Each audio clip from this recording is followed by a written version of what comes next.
Welcome to the course, How a Building is Designed and Built. Now when you observe a construction project, it probably seems kind of complicated. And in reality, it is.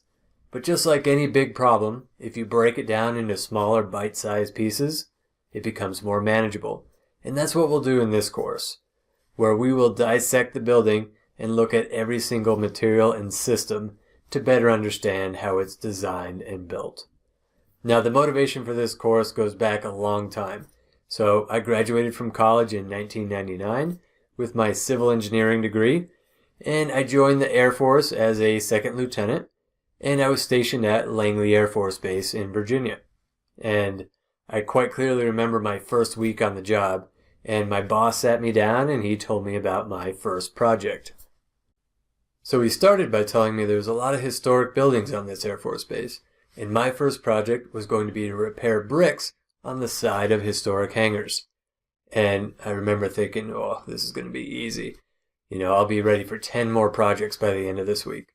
And I remember driving out to the job site thinking, how hard could it be to put brick on a building? And so I go out and talk to the contractors, and before I could even introduce myself and tell them how I was going to change the world for them, they started pelting me with questions. First they started off by saying the drawings were all screwed up.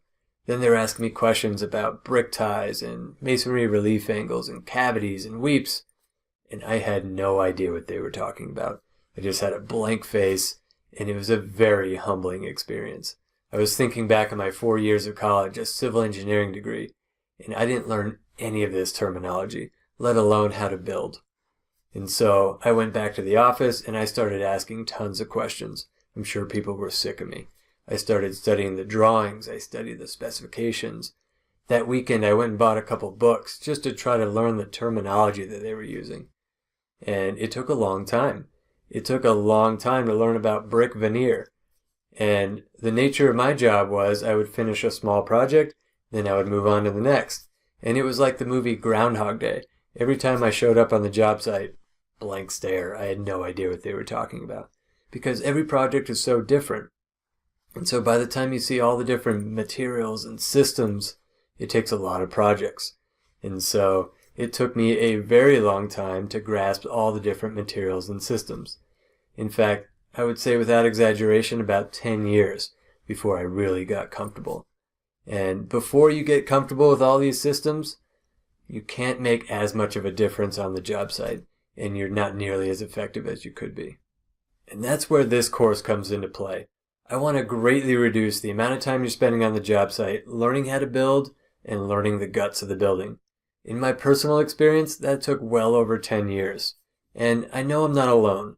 My buddies in the Air Force, they came from all walks of life, all different colleges, and they didn't know how to build either.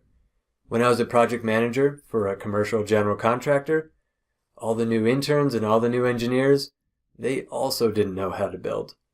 And now that I've taught at 3 different universities, I see that this material is just not part of the curriculum, and it might fall lower on the priority list.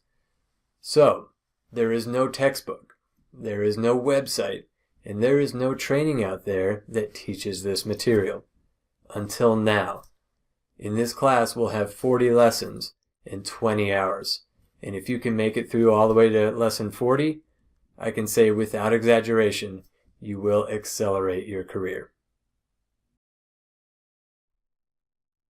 There are 6 main learning objectives of the course. After this course, you'll be in much better position than I was in because you'll be able to identify all the different parts and pieces in a commercial building and develop a construction and engineering vocabulary.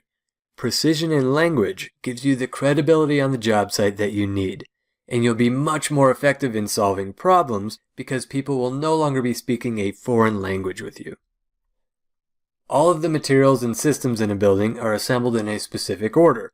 You'll clearly understand the sequence of construction and the relationships between all the different construction activities on site. Next, you'll be able to answer the question, why? Why are steel beams shaped the way they are? Why does one building have deep foundations while another has shallow foundations? When you can precisely answer questions like these regarding every scope in the building, you'll become a very valuable person on the project. Taking it to the next step, you'll be able to evaluate various project conditions and constraints to choose the appropriate system and material for a building. When you get to this level of learning, you will truly be able to influence the outcome of a project. And you'll have this foundation by the end of this course. Lastly, you'll be able to identify all of the different parties involved in the design and construction of a building, and see quite clearly how everyone must work together to successfully complete a project.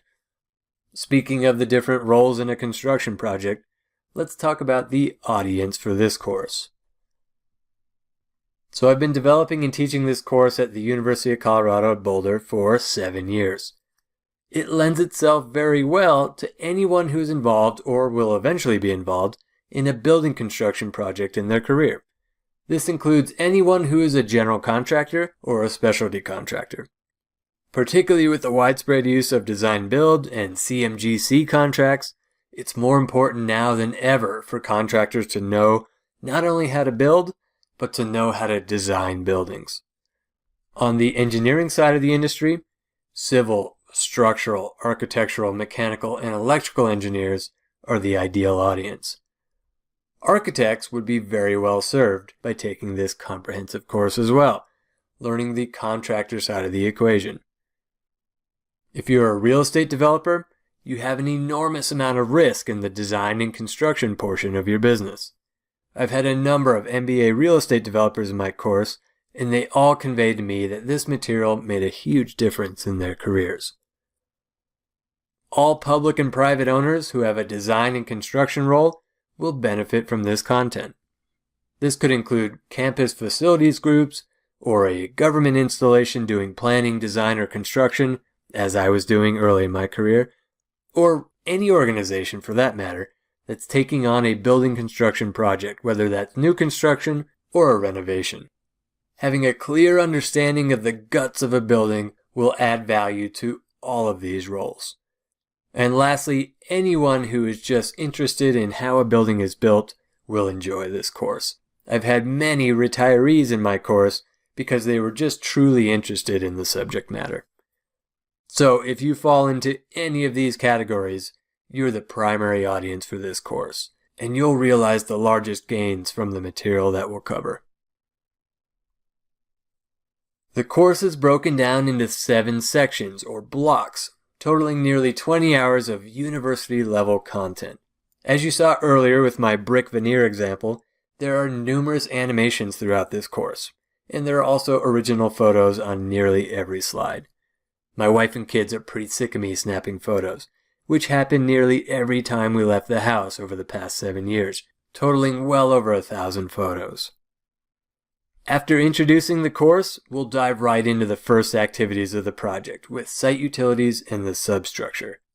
And I really like this photo on the slide because it shows 4 of the next 5 blocks in the course in one photo. Next, we'll move into the structure options and build our structural frame. After we're out of the ground, we'll follow with our enclosure options. Then we'll work our way inside the building with the interior architectural work such as partitions and finishes.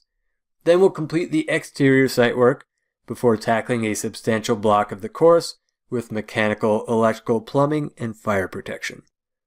And we'll wrap up the course by reviewing the steps to close out the project and turn over the building to the owner. Now, let's briefly review the specific topics before kicking off the course. Each lesson has very specific learning objectives, which can be used as your guide through the course. The introduction block is rather short and includes this lesson plus a building construction overview. The site utilities and substructure block is where we kick off on-site construction activities, starting with soils and subsurface conditions, understanding our soils. Then getting into equipment, we have a lot of heavy equipment on the job site. Clearing and grubbing tends to be our first activity.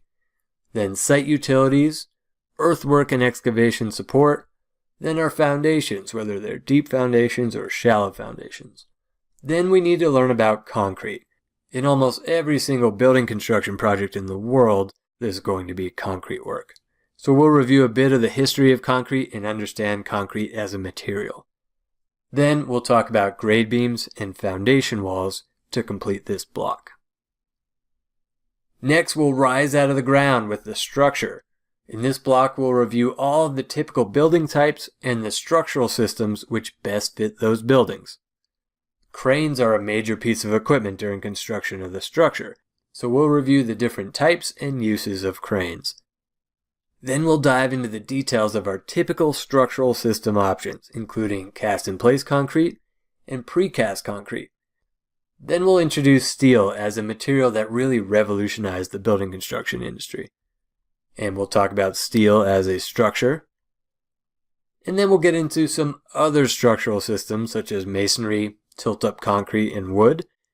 Then we'll wrap up this block with a structure summary, and this synthesizes everything we learned, talking about all the different building types and the typical structural system that's chosen for each. With the structure in place, this opens up a lot of work. We could go a number of different routes at this point, but in this course we'll tackle the enclosure next and get the building dried in.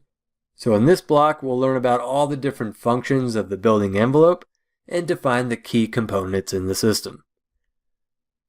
Then we'll go through the different enclosure options, so cold form steel stud exterior walls, followed by cladding to cover that cold form steel stud. Then we'll get into curtain wall options, roofing, doors, windows, glass, and glazing to complete the enclosure. Next we'll move indoors with our interiors work, interior partitions, finishes, specialties and furnishings.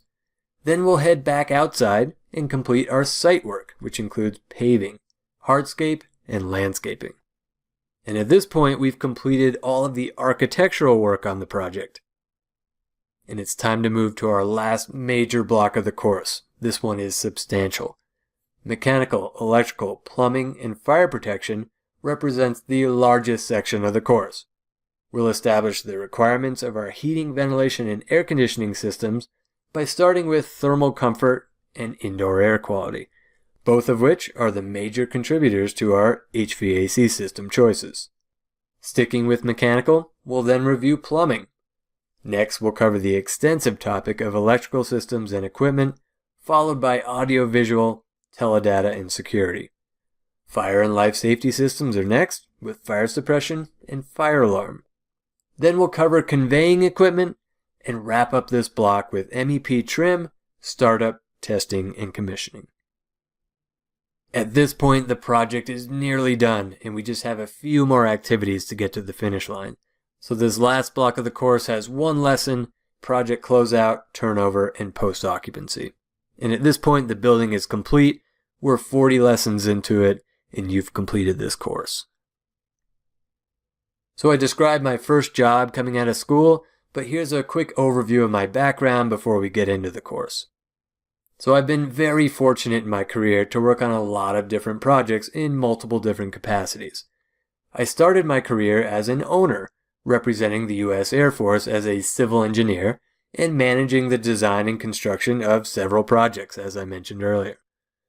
After returning to school for my master's in civil engineering, I was really honored to get my next assignment as an instructor in the Civil and Mechanical Engineering Department at the U.S. Military Academy, West Point. And at West Point, I taught both technical engineering classes and construction management. But that brought me to the end of my military career, and after leaving the service, I joined a large commercial general contractor as a project manager.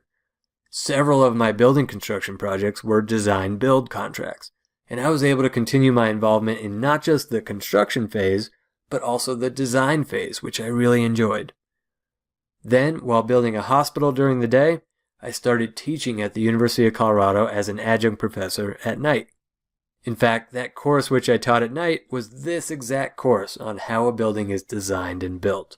So it took me 7 years to develop this course in its current form, which is more than twice the amount of time it took to build that hospital I just mentioned. So since that time, I've joined the University of Colorado at Boulder full-time as a senior instructor. Alright, that's enough about me. Let's get into the course. I truly believe that this material will enhance your career and better prepare you for the world of building construction. Let's begin. The building construction overview is next. We'll see you in the next class.